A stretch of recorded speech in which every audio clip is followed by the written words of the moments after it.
दुनिया के बड़े देशों में जाकर के कांग्रेस के युवा नेता भारत की विभिन्न योजनाओं के ऊपर, भारत के प्रधानमंत्री के ऊपर छीटाकटी करने का काम करते हैं। पहली बार पारदर्शिता आई है। देश में लोकसभा चुनाव का बिगुल बज चुका है। तमाम पार्टियों की तरफ से तैयारियां जोरों पर है। प्रदेश में भी कहीं न कहीं बीजेपी बड़े स्तर पर तैयारी कर रही है। 25 की 25 सीटें जीतने की कवायद तेज हो चुकी है। हालांकि अभी तक कुछ उम्मीदवारों के नाम ऐलान होना बाकी है। इसी के संदर्भ में हमारे साथ बात करने के लिए हैं पूर्व बीजेपी प्रदेश अध्यक्ष अरुण चतुर्वेदी जी।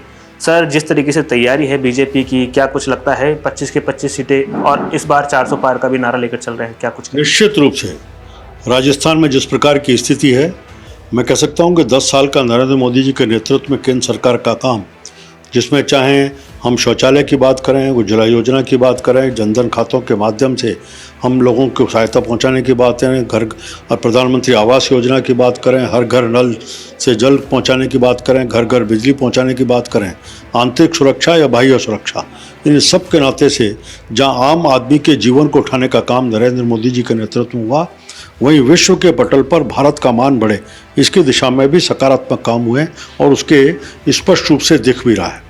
पिछले लगभग 2 महीने राजस्थान में भजनलाल जी के नेतृत्व में भाजपा की सरकार को हुआ, डबल इंजन की सरकार है और उसका असर भी सीधा सीधा दिख रहा है। ऐसे ऐसे काम जो लंबे समय से अटके पड़े थे, चाहे ERCP का विषय होगा, यमुना जल का विषय होगा, अभी हाल में पावर को लेकर 1 लाख से अधिक करोड़ का जो अभी समझौता हुआ है, उसमें 2 साल के बाद राजस्थान स्वयं बिजली के नाते से पूरी तरह आत्मनिर्भर हो जाएगा। हम किसान सम्मान निधि को बढ़ाने का विषय होगा, पेंशन बढ़ाने का विषय होगा, एक एक करके जो वादे चुनाव के समय संकल्प व्यक्त किए थे उनको पूरा करने की दिशा में। इसलिए आम आदमी आज भाजपा के साथ आश्वस्त है, नरेंद्र मोदी जी के नेतृत्व पर विश्वास है, बढ़ते भारत को देखना चाहता है, इसलिए भाजपा को वोट करेगा और सभी 25 सीट जीतेंगे। लगातार देखा जा रहा है कि लगातार बीजेपी का कुनबे में विस्तार हो रहा है। तमाम बड़े नेता जो कांग्रेस में कहीं न कहीं बड़े पद पर रहे, वो बीजेपी में शामिल हो रहे हैं। आखिर कांग्रेस की टूट का कारण आप क्या मानते हैं? देखिए, बड़ा आप सब जानते हैं कि देश में अब कांग्रेस समाप्त के दौर में है। उनका नेतृत्व दिशाहीन है, नीति कोई है नहीं, कार्यक्रम कोई है नहीं। जब सारा देश खड़ा होता है, सर्जिकल स्ट्राइक होती है तो सैनिकों के साथ खड़ा होता है। कांग्रेस प्रश्न चिन्ह लगाती है कि सर्जिकल स्ट्राइक हुई, इसका सबूत दो, वो सेना पर प्रश्न चिन्ह लगाती है।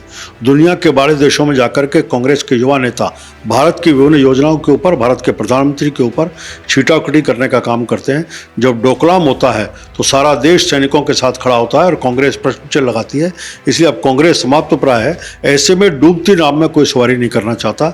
लोग निकल करके अब नरेंद्र मोदी के काम के ऊपर विश्वास, नेतृत्व विश्वास और भारतीय जनता पार्टी की विचारधारा के साथ चल रहे हैं। लेकिन सर, कांग्रेस के नेता जो कह रहे हैं, गोविंद सिंह डोटासरा नेता प्रतिपक्ष कह रहे हैं कि ED CBI की वजह से ये लोग वापस बीजेपी में आ रहे हैं, सरकार के द्वारा डराए जा रहे हैं। कानून अपना काम करेगा। भारतीय जनता पार्टी में आने का मतलब नहीं कि कोई किसी व्यक्ति के ऊपर कोई कानून में धारा है तो खत्म हो जाएगी। निश्चित रूप से कोई भी आए, आज भारतीय जनता पार्टी की विचारधारा के साथ काम करेगा। अगर कानून का उल्लंघन का काम करता है तो निश्चित रूप से उसके नाते से जो भी उसको सजा भुगतनी, जो कुछ होगा, उसको फेस करना पड़ेगा। सर, ऐसा कहा जा रहा था कि गहलोत और पायलट भी कहीं ना कहीं चुनाव मैदान में उतर सकते हैं, लेकिन अब सवाल खड़े होने लग गए हैं कि गहलोत और पायलट क्या हार के डर से चुनावी मैदान नहीं उतरना चाहते? क्या मोदी की लहर के आगे वो उनको भी डर सता रहा है? निश्चित रूप से मुझे लगता है केवल गहलोत जी और पायलट जी नहीं, बल्कि स्वयं सोनिया गांधी, जिनको पता है कि मैं लोकसभा का चुनाव उत्तर प्रदेश से अपनी अमेठी सीट से नहीं जीत सकती, इसलिए रायबरेली से नहीं जीत सकती, इस कारण से जयपुर में जहाँ किसी कार्यकर्ता को भी चुनाव, राज्यसभा का चुनाव लड़ा सकती थी, सोनिया गांधी को चुनाव लड़ा के सिद्ध कर दिया। कांग्रेस का आज के समय का नेतृत्व भी चुनाव के मैदान में उतरने से घबराया हुआ है। चुनावी बॉन्ड को लेकर तमाम जो आरोप कांग्रेस पार्टी के द्वारा लगाए जा रहे हैं, हालांकि चंदा उनको भी मिला है, सभी पार्टियों को चंदा मिला है, लेकिन बीजेपी पर स्पेशल आरोप जो लगाए जा रहे हैं उसको लेकर क्या कुछ कहना है? देखिए, पहली बार पारदर्शिता आई है। जो देता है उसके बैलेंस शीट में भी अमाउंट है और जिस पार्टी को दिया जा रहा है उसकी बैलेंस शीट में भी आ रहा है। इससे पहले लाखों करोड़ रुपए चंदा दिया जाता था, उसमें से 1% तो जमा पार्टी में हुआ करता था और 99% खुद रख लेते थे। ऐसी कांग्रेस पार्टी जवाब दे कि अब तक आपने इस चीज़ को लागू क्यों नहीं किया, इस पैसे का लेन देन करते थे, उसका अकाउंट क्यों नहीं बनाया, इसका जवाब होता। लोकसभा चुनाव को लेकर कहीं ना कहीं आपका नाम भी चर्चा में है, तो क्या कुछ लगता है पार्टी अगर आपके विश्वास जताती तो क्या कुछ करें? मैं पार्टी का कार्यकर्ता हूँ। पार्टी ने जब भी मुझे संगठन के नाते, चुनाव के नाते जो काम दिया, उस काम को मैंने पूरी शिद्दत के साथ जितनी मेरे पे सामर्थ्य करने का प्रयास किया। इसलिए मैं इस विषय पर ध्यान नहीं देता कि पार्टी भविष्य में मेरे बारे में क्या करने वाली है। ये थे हमारे साथ अरुण चतुर्वेदी जी। इन्होंने तमाम मुद्दों पर हमसे बातचीत की, साथ ही जिस तरीके से कांग्रेस आरोप लगा रही है चुनावी बॉन्ड को लेकर, उन पर भी कहीं ना कहीं एक सटीक जवाब इन्होंने दिया। कैमरा पर्सन वीनू के साथ मैं हेमंत शर्मा, जयपुर।